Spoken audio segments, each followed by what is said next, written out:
town, and welcome to the Four Takes Movie Podcast. I'm Martin. I'm Luke. I'm David. I'm Adam. And today we're going to talk about the 1985 movie The Goonies, directed by Richard Donner. Before we continue, though, I feel I have to make an apology. Last night I took Luke out on a mate date to the cinema to see a film called Warfare, and apparently I've scarred him for life.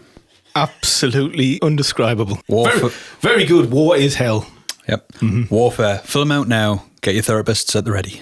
Yeah. I think I was already a bit prepared for it because I'd seen Alex Garland's last movie, which is Civil War, another good movie, but similar sort of vibe where you're just basically on edge all the time. Yeah. No, it wasn't pleasant. It was very interesting in that the way that it was shot, and you were left with to draw your own conclusions at the end and all of that. Was it just gruesome? It wasn't really blood. I mean, there is some blood in it, yeah, but it's more the screams. I was telling Adam about the screams. I remember watching Hacksaw Ridge and I thought, that's totally unnecessary. See, I wouldn't even say this has got a lot of blood in it. It's just basically, it's crazy loud. Mm-hmm. We went to see it in the Dolby screen in the Metro Centre, and yeah, it's that was good. The sound's fantastic. It was the gunfire and the explosions are just, it makes you feel like you're right next to everybody. There was a part of the movie where they were moving from one location to another location. Now, this location was probably about 4 meters away from that previous location, and something happened, and Luke left his chair vertically. I felt him move. I felt him jump out of his seat. The guy next to us as well did the same thing. Because up until that point, it's all hushed tones. There's absolutely no music at all, or any kind of musical cues in this film to kind of guide you as to what's going to happen. So you're just watching it, but for a good 30 minutes, or maybe even 40 minutes, you're just watching all of these soldiers talking to each other. You get no character development, because it's a bit like The Thing in that respect. It's just all these people in this situation, and you kind of get glimpses of their interpersonal relationships, but you don't get the campfire bit. Jenny's waiting at home and all that. Yeah. But you still care about the characters because you can see that they're all going through some stuff. Aye. The what's the actor called? Will Poulter. Yeah, he's the captain, isn't he? He's the squad leader, I think, in that particular building. Because there's the larger squad. One's in one building, one's in another building. Mm-hmm. His character's interesting because you can tell he's trying to keep a handle on everything and get everyone through this. You can see it's all going sideways, and they set off an explosion themselves, and he goes, "That's totally rung my bell." That yeah, and he just falls apart, and he can't do his job. It's not even the enemy part of it that did it. It was their own claymores going off. Yeah, that sort of started his downward spiral of and he couldn't lead anyone. So would you recommend other people go see it, or would you say it's more messed up? No, I would. I mean, the blood and gore didn't really affect me. It wasn't very nice to look at, but it's all integral to the story because it's supposed to show you what war's really like. And at the beginning of the film, you do get a piece of music which kind of sets the tone for probably where they were at that part in there. I know we're not even talking about the Goonies, but the movie starts with Eric Pride's what's the name of that song where it's Call on Me, where it's an aerobics class or something like that. Yeah. Mm-hmm. It starts with all the soldiers just watching around the telly. It must be the first time that video has come out, and they're all bopping away, and that's the only character development you get. They're all in the room together, just listening to this music, jumping up and down, having a good time, and then they're back to back to work. But they're all must be sort of hyped up when they haven't really suffered anything major, and then this is them going out and then going through something which is significantly bad, so bad that they made a film out of it because of how incredible it was. But at the end of the film, I was saying about Adam earlier on, the family whose house that they were in, they kind of come out and they're left to deal with all the mess There's blood all over the floor. They've took the top of the roof. They've took the top of the house off. The Bradley started shooting into the top floor. And it's just absolute decimation. So these people who were like, you know, the friendlies, just, you know, the people in the town, they're left to deal with all of like the carnage and the aftermath, and the good guys, the Americans, have blown everything up and minced each other up, and then they're completely out of the picture, and there's no gains. Nothing was achieved except two people. Well, a couple of people died, a couple of people got maimed, and countless lives around were affected by like this skirmish. Yeah. Which was just like one day. It's like All Quiet on the Western Front. Yeah, so like you know, all of these things happened, and they were completely significant to everyone involved. But in the grand scheme of things, this was just a fart in the wind. Anyway, and that was war. This is the family-friendly film we're talking about today, The Goonies. I mean, we can get back on topic if you like, but it was, you know, warfare. Go and see it. Honestly, at the end of the movie, I turned around to him. He was just had his like fist up to his chin, and he was just shaking his head like that. And I was just like, "You're all right, mate. You've made it." It was good. Anyway, yeah. So The Goonies, 1985, directed by Richard Donner, is what we're going to talk about today for considerably less time than we have. So Right. yeah, I mean, Great movie, great music. All the characters are fantastic. Just one of the best kids films ever made, and perfectly encapsulates it's the funny. 1980s. It's funny you should say that, because you said it was like a kids' film, but there's a lot of swearing in it for a kids movie, but you know what? It was the 80s. That's what makes it mint. I don't think As a kid, if I was watching like loads of people saying shit all the time, I'd be like, I feel big and clever, me. Apparently, it wasn't ever made to be a kids' film. Is that right? Yeah, I'm not sure. I was watching a documentary the other night. I was with Richard Donner, and he said it's not really supposed to be a kids' film. It's supposed to be on the outer edges of edgy, and that's why there's like loads of bad language in it, and like, you know, a murder, yeah, and a simulated suicide. He went, this is not a kids' film. He went, but it's just kind of turned into one because it's an awesome adventure film. So that it's not what they set out to make, but that's what it ultimately became. Yeah. Anyway, it's great. It's just like one of those movies you can put on at any age and just appreciate how fun it is. It's a proper good adventure movie, as well as being, as you say, that little bit of an edgy, edgy kids movie. Even though it's not meant to be a kids movie, I still look at it like a kids movie. I mean, I can't even remember how old I was the first time I saw it. I can't remember the last time I saw it. That's how it's ingrained in us. I think I was probably about 10 or something the first time I saw it. I couldn't even hazard a guess as to when the first time I saw The Goonies was. It's definitely from a child's perspective, like a coming of age sort of film to watch, because it's like it's heavily relatable about sort of like all kids pretty much on the globe who you know, befriend each other and have adventures together. It's the adventure every child wants to have. It's like, yeah, and the characters that are put across, they're so different. It's just like, they're not. It's not like you're following all these characters that are very much similar or the same. Well, you've got your cocky one in there. You've got your like the leader. You've got the one who's the butt of all the jokes, and then you've got like the tech guy. Really, it's like Mission Impossible for kids. For kids, yeah. And I think most of them have stayed in Hollywood.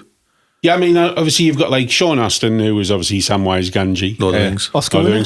Not an Oscar winner. You've got Josh Brolin, who's obviously Thanos, and a major Hollywood actor. A major Hollywood actor. Have you ever watched the Dune movies? He's fantastic in there. And No, Gurney Halleck. He's a good W. George Bush. W. Yeah, that's right. You've got Ke-Huy Quan, who's an Oscar winner now. Mm-hmm. Yep. For Everything Everywhere All at Once. And then Chunk is played by a guy named Jeff Cohen, who's an attorney now. Yeah, he left like the. Apparently, you managed. He's Ke-Huy and agent. Is he? Yeah, brilliant. or lawyer or something. He's still worked. He's worked with them ever since like for a long time. Yeah. Is that Corey Feldman or Corey Haim? Corey Feldman. Corey Feldman. Corey Haim's dead, isn't he? Mm-hmm. Yeah. Corey Feldman, obviously, he's still going. Obviously, had his issues and his troubles, but he's still going. He's trying to break into music Martha now. Plimpton, the lass with the short blonde hair. Yeah. She's still acting. Turns up in loads. She does loads of TV work. She's in loads of big shows. Is it Kerry someone, the lass? I can't remember her name. I don't think she acts anymore. I think she's probably the only one. It's fine. And then obviously you've got the Fratellis. Mm-hmm. So you've got Joe Pantoliano. Yeah. He's in what the last thing I saw him in? I don't think we should do a podcast without mentioning Joe Pantoliano or Paliano at least once. Pantoliano. He was in one of the Stargate series. Was he? Atlantis. Was he? Yeah. Really? Yeah. Who was he in that? Which one's Joe Pantoliano? The guy with the wig. Oh no, sorry, that's you're thinking of the Davy, Davy. Yeah, the other guy. He's in Stargate Atlantis. Was James Spader in the original one? James Spader was in the movie. In the movie. And James Spader is one of my favourite actors of all time. He's absolutely awesome. You just like him now because of Suits. Eh?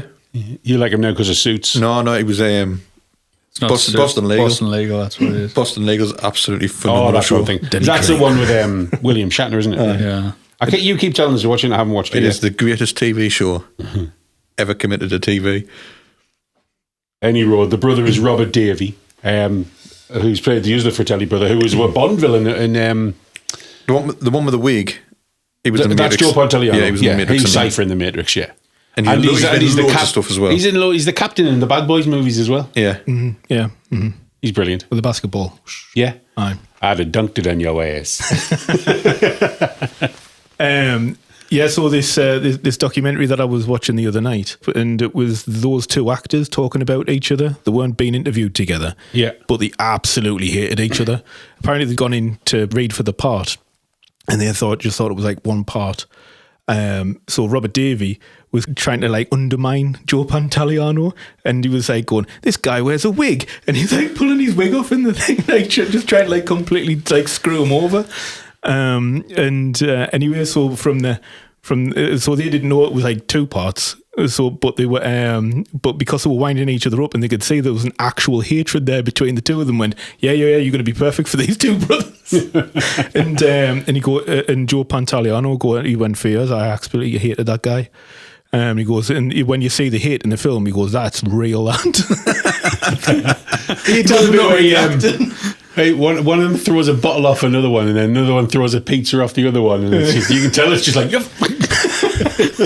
sick of each other. So give me a piece of pepperoni. He throws a bottle off his back. Here's your pepperoni. He throws a pizza and pull guns on each other. You want to die? You want to die over a piece of pepperoni? I love it how the mother's like the intermediary, and she's sort of like calming them down all the time, or like clipping them and tell them, pack it in. Oh yeah. What's the mum called? Mama Fratelli. Oh God.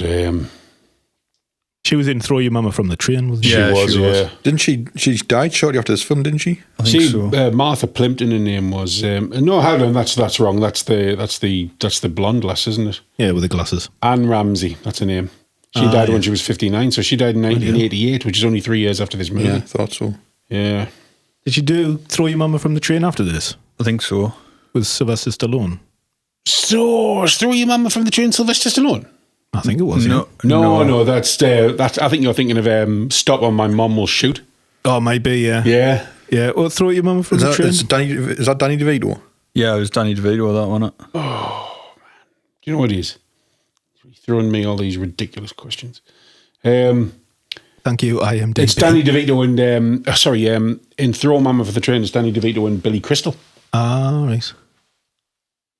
There's certain parts of the Goonies which you think, just like how on earth, like if it was filmed today and it was put out and like you couldn't do it. Like you literally, you've got so much stuff going on in Hollywood at the moment with like just different types of films that are being made, and you've got this inclusivity and all the rest of it.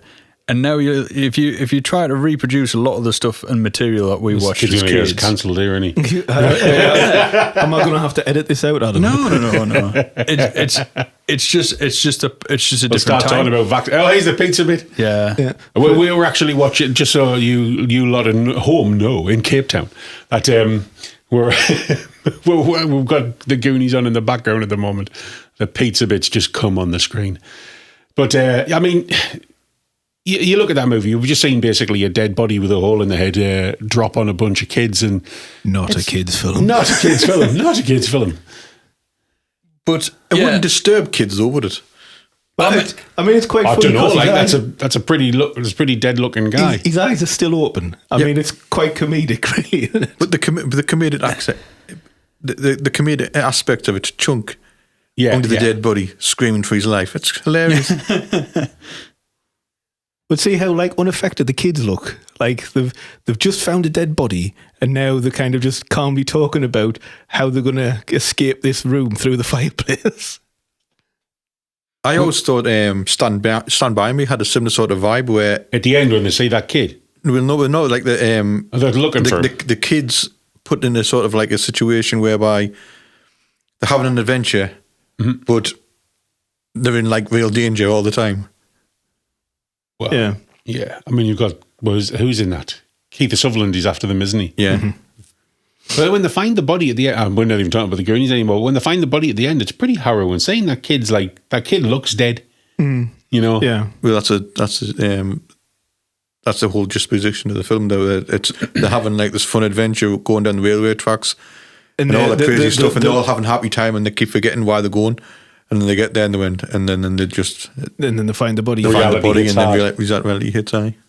Sorry if anyone hasn't actually watched that all the way through yet, but spoiler alert. If you haven't watched Stand By Me by now, you've had enough bloody time. So get your life together. Right? Watch the film. Says Mon. Says me. Yeah. But anyway, we're getting sidetracked again. We are. Keep on topic. Keep on topic, people. Keep on topic. We've got keep on topic written on a clock. And none of us keep on topic. So far, we have not. No.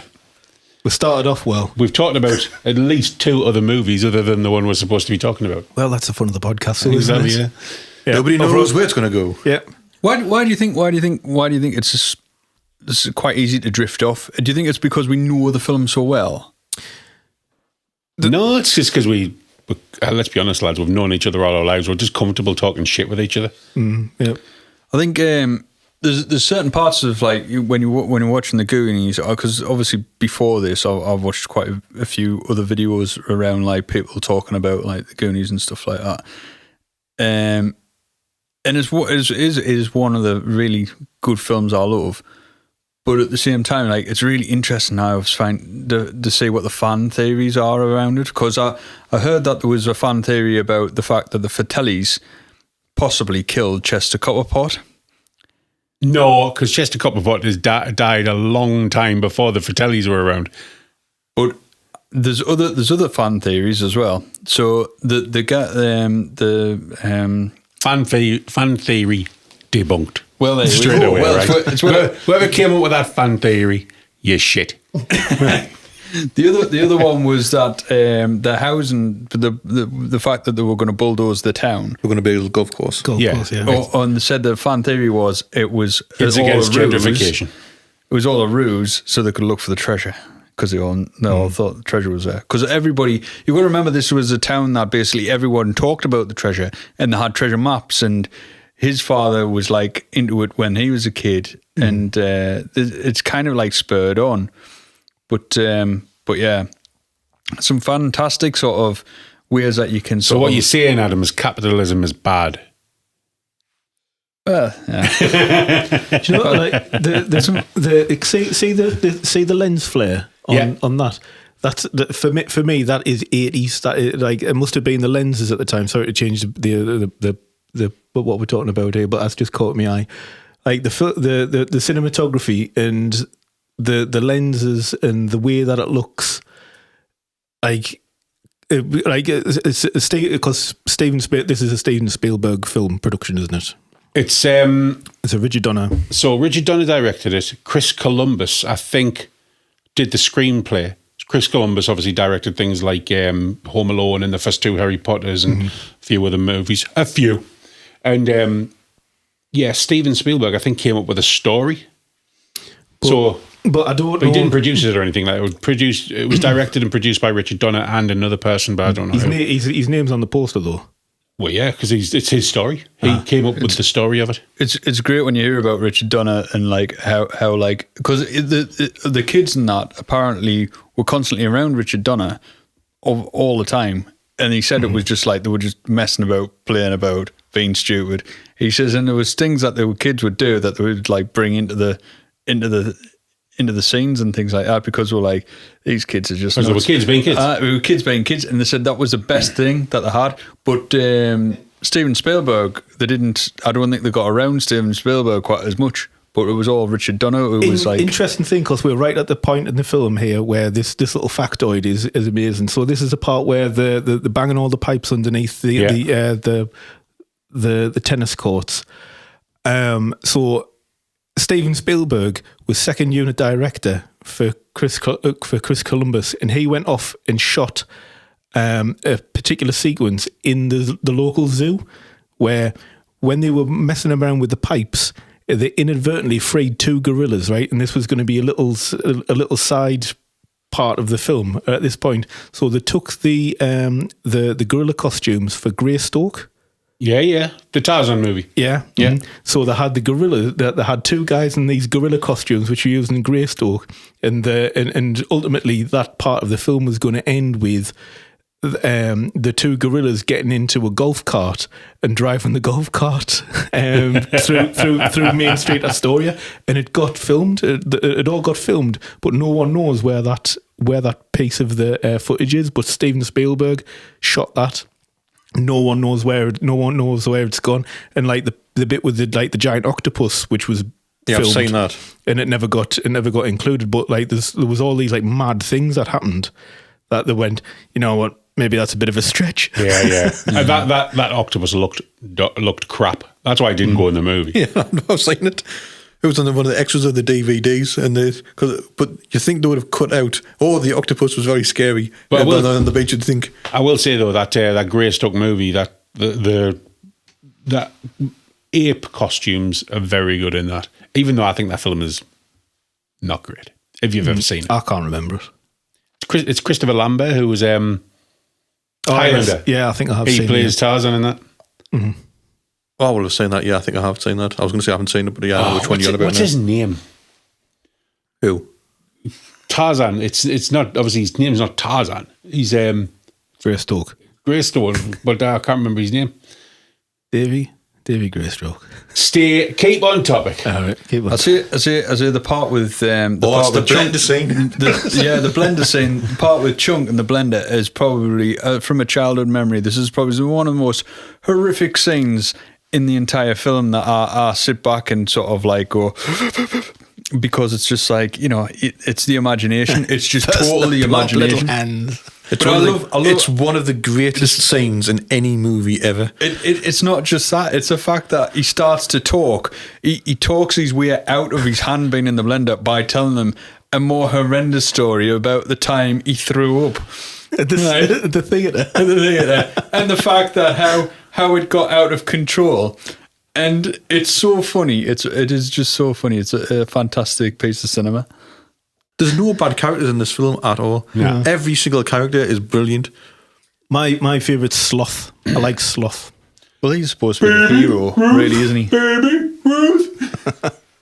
He's supposed to be the full-on hero and character. I think the Superman shirt really does sort of towards the end where he reveals. Richard Donner must have done that on purpose, because Richard Donner directed Superman, didn't he? Oh yeah, because he rips off his shirt. Yeah. It's fun. It is fantastic, and I think that's to prove, like, no matter who you are, what you look like, or, you know, everyone's sort of, you know, all the people that are. I don't think they gave a crap about that sort of thing in the 80s, mate. That was just a. Well, I don't know, but what I think with his character, the unintended side effect was the freed this person who was being held captive. Yeah, because he was different, and essentially he was just a kid himself, really. because he was treated like a child, and he was the mind of a child, with the mind of a child, and he got to be the superhero at the end, and he saved all of his friends, and he became one of the Goonies, and it was like, and that was one of the best bit. I love the bit at the end where he goes, "You're coming home with me." Yeah, and he's like, and he's wiggle and everything, going, "That is lovely." that's my favourite part of the film. Hope that's his mum. Sitting there with the dominoes. You've got this whole other human to feed. And by the looks of him, he eats a lot. He eats a lot of food. But yeah, it's like they save sloth. Some of the traps and things, and some of the setup, and how they take you on the journey, and they're going through. It's like, I don't know if you remember. Like, do you remember the Crystal Maze? British. We all remember the Crystal Maze. Well, it was always like that's obviously why that was really popular, because it was like you were always wondering how things worked, and like in the Goonies it shows you all these different traps and things like that. And it's like Indiana Jones as well, isn't it? Yeah, they're really popular. Like to have like really good props there to sort of like fill in the story blanks where it's like. Action scenes, they're great. I think it's really for kids especially as well. So if you're going to make a film like this, though, it needs to be all practical. You can't do anything with special effects. It's all got to be done for real, because luckily this happened in '85, so they had. But if you look at the later Indiana Jones films, where everything's CGI, it's just rubbish. It totally takes you out of the movie and the experience. But if you look something like National Treasure. Oh, that was done practically. Mm-hmm. There's definitely a different feel, and there's not even that many sort of like sort of set pieces within the film. It's all just about the story and the adventure and the quest, and it was a great film. National Treasure was good. I didn't mind it. Both of them, man.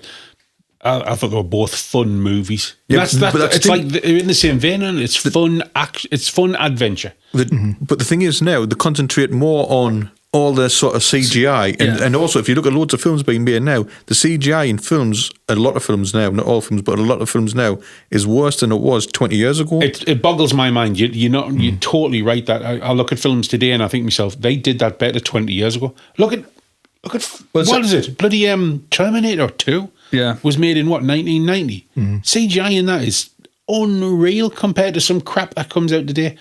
Jurassic Park 1993. Those are all CGI dinosaurs. There's a couple obviously practical in there, but I think what it is. I think it's this. We've gone backwards. I think there was this need for hyperrealism, and the hyperrealism that's been put into the CGI.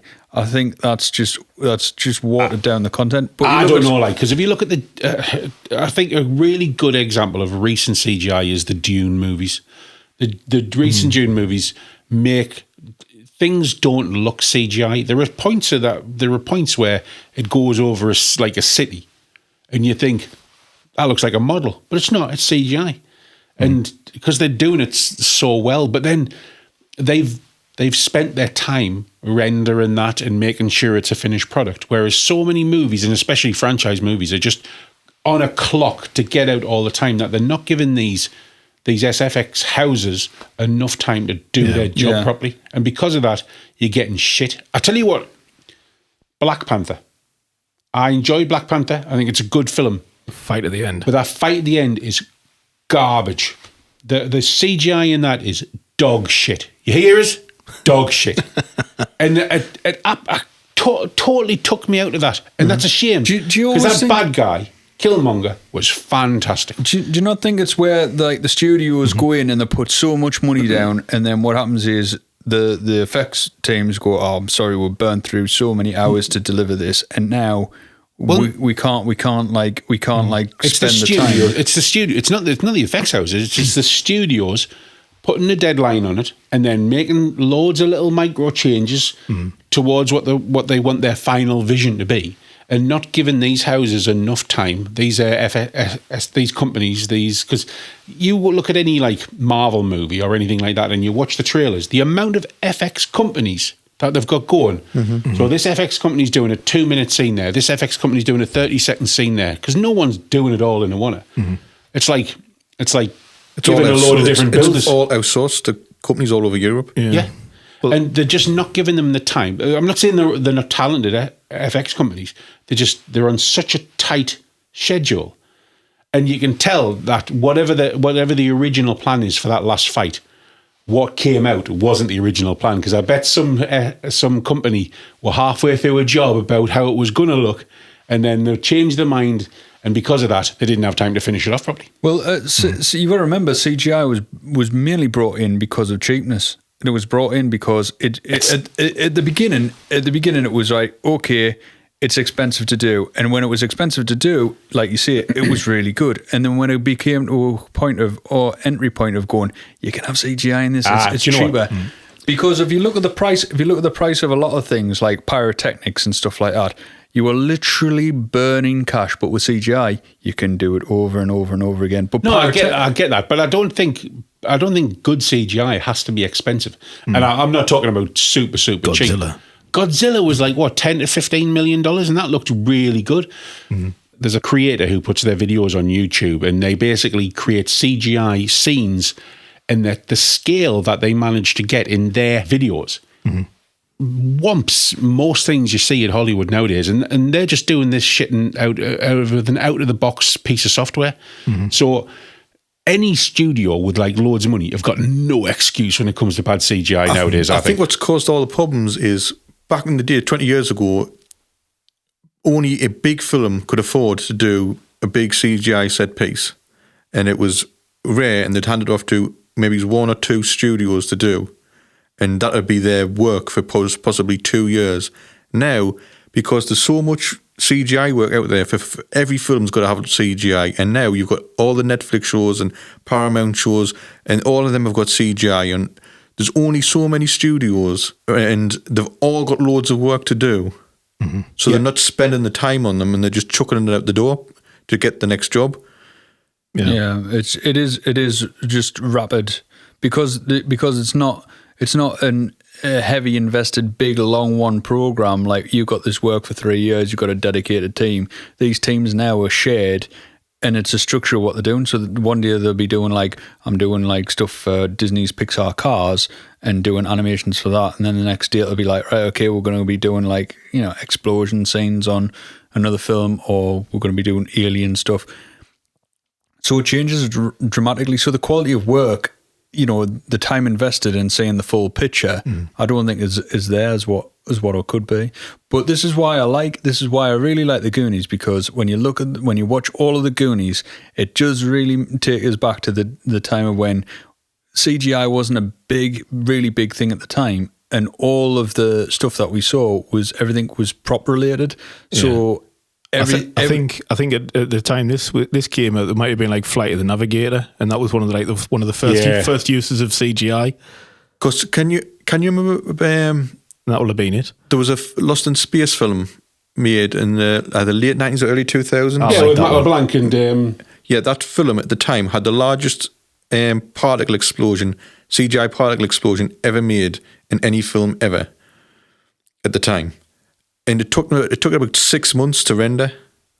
So before they hit render, they spent so much time making sure that was absolutely perfect before they rendered it. Now it'll probably take them 30 minutes to render that same thing. Yeah. Well, by getting off topic here a little bit, it's Quelle surprise. I think it's the same problem with quality in TV. Can you remember in the 90s when digital video became a thing, and all of a sudden there was a lot of crap on television because it was cheap, where before some real decisions had to be made about, do we want to make this program about homes under the hammer, because that's a lot of celluloid, and celluloid's very expensive. And then someone had to make a decision, and they go, no, let's not bother with that. And then Channel 5 came out and went, we've got we're shooting everything only on digital. And we're going to make a program about this, and it doesn't matter if it's rubbish, because we'll just rewrite over the hard drive or rewrite over the digital tapes. And I think it's a similar thing with render times not taking as long. They can go, well, that didn't work out, let's do it again, and then they just go, oh, let's settle for that. So this is just some guy just so you guys at home know, in Cape Town, I've I've put a video on the telly here. It's called Solstice 5, and this is just some guy who's done basically it's as almost like a passion project for himself. And the amount of skill he's been able to get and doing this on just some out-of-the-box piece of software is unreal. So if you ever get a chance, watch Solstice 5, but we don't have to talk about this. But what's the name of the channel? Oh, God. That's amazing, that. Oh, Paul Shaddison. That's all one guy's work. It's all one guy's work. That's amazing. A lot of effort gone into that. You're not joking. You wait until they start knocking the crap out of each other and setting bombs off. And he's just doing this all himself. Yeah, that's really impressive, that. Anyway, so we've got 10 minutes left. We'll get back onto the Goonies. Yeah, so... For 2 minutes, and then we'll spend 8 minutes arguing about what the next movie should be. Yeah, so to go around, like, first of all, look, what would you say is your favourite key moments from the Goonies? My most favourite part is I like the bit at the end of the beach where Chunk and Sloth are together, and he takes them home. That's my favourite part. I like that. To me, that's the heart of the story. That's the heart of the film, dude. When they're on the deck of the ship, they're being caught by the Fratellis, and Mama Fratelli pulls all the jewels out of Mouth's mouth. Yeah. Adam? Yeah, so one of my favourite parts of the film, I think, is gonna be where they're basically in the house, and they're just messing about in the house, and I think it's like it gives a good view of the friendships, doesn't it? Yeah, I like it. It's one of these daft things where you think, right, okay, and it really does form, like, it makes you feel as if you're sitting on the three-piece opposite. Like, do you know what I mean? Which you are. You're sitting on a three-piece watching these young lads, and it really does sort of make you feel as if, like, you kind of part of the Goonies. You know what I mean? You're in their space. But yeah, it's a nice part. I think I like that bit. Who about you? I think my favourite bit is the bit where it's you've had all this adventure, and then there's a bit in the middle which is like a bit of a calmer moment where they all need to go to the bathroom. Yeah, we got the little boys' room, the little girls' room, and they're all and then I don't know. I like the way that it looks, the way it's shadowed and everything like that, and it's just a moment of calm, and it's just like whew, I can breathe a moment. I think one of the funniest parts I like was Chunk's sort of realization of there's a 4x4 outside with bullet holes, and his explanation of that is just like bullet holes, RV bullet holes, size of mothballs. My least favourite bit. It's not really. I can't criticise this film at all. But my least favourite bit is you see the truth about Mouth, and they're throwing pennies down the wishing well. Yeah. And he says, "This is my dream, my wish, and it didn't come true, so I'm taking them back. I'm taking them all back." Yeah, and like he's the character in that who's, you know, he's a gobby one, and he makes the most noise, and he's, you know, and he's you never get to find out what. Yeah, there was a dark backstory there, wasn't there? There was never really.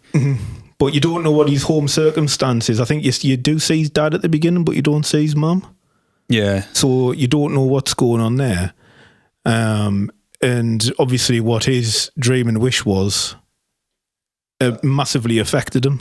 Well, I think there's a lot of that film just went on the cutting room floor. I think they filmed loads of stuff that never got used. Mm-hmm.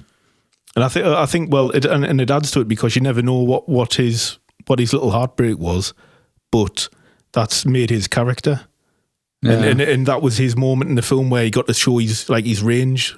He wasn't just like the funny character who was, you know, talking about drugs to the Spanish maid.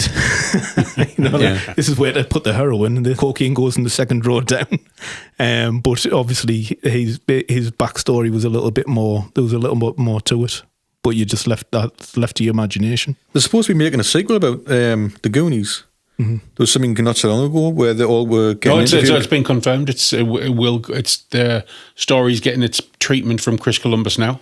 But they said that he wasn't going to do it if they didn't have the other two directors, didn't they? So, one of the things that I heard was that obviously they all must all still live in the same area, and they've all got kids, and it's their kids having an adventure. It was like one of the stories muted. Yeah. But if that's the case, that means Corey Feldman's going to be in it, and I'd love to see what Corey Feldman looks like without hair dye and makeup on. Yeah, because they're going to have to remove all that because Corey Feldman, would love to be in another huge movie more than probably anybody in that cast. Yeah. And how he would react. Because I was just checking the lass who played Jeannie. What's she called? The one I said wasn't acting. I think I know who you mean, the brunette lass. The one who's the cheerleader. Yeah. Mm-hmm. The last time she acted was in 2012, and even between 2012 and the Goonies, she's only done about 5 or 6 different things where she come into different TV episodes. I hope they do another one. It's I hope they don't mess it up with CGI. I really do want to use CGI. They just need to do it right. I'm not against CGI. It just needs to be done right. Well, it's for me, as long as they get like the camaraderie and like the heart of the film. Yeah, that'll be enough. It doesn't really matter about all the adventure stuff and all of that. I think it does for me. Like you've got to have a good film. You've got to have a good adventure story, because at the end of the day, that's what this one was. It was like it was all about the adventure. What? If you think about it, if you watch the Goonies, right, and there's water slides in it at points, they're jumping off like diving boards on ships and all this stuff's getting done practical, and the traps are going off. They must have had loads of fun doing it. So if they do number 2, put the kids through the same stuff. Let them do all these exciting things, and treat it like it's an acting job. Do you know? I bet at some point in the film, when this film does come out, something will happen, and all the mobile phones will get smashed, and then that's it. and then all of a sudden you're back to the 80s, because the same premise wouldn't work if everyone's walking around with an iPhone going, I'm just going to ring me dad, or I'll put my iPhone SOS thing on and get the satellite saved and all. Get green flag here. I get green flag here. I don't think it'll work unless they get rid of all the technology. I mean, the premise of the Goonies story was originally that it was their last time. This is the last time we can be friends together and go and do something. Well, because they thought they all had to leave because of this gentrification project to turn the place into like a country club / golf course. Yeah. So they all thought that this is the end of their friendship. Their end of their time together. The parents would have to move away and they'd all go in different directions. Yeah. But obviously that never happened because they found the rich stuff. I think that's what they call it, the rich things or something like that. They hardly ever use the word treasure. They use like the rich things or something like that. Yeah. Mm-hmm. But anyway. But we are desperately low on time. So that was the Goonies. That was the Goonies. Hardly talked about it. Yeah. If you haven't seen it, go and watch it. It's worth it. No CGI.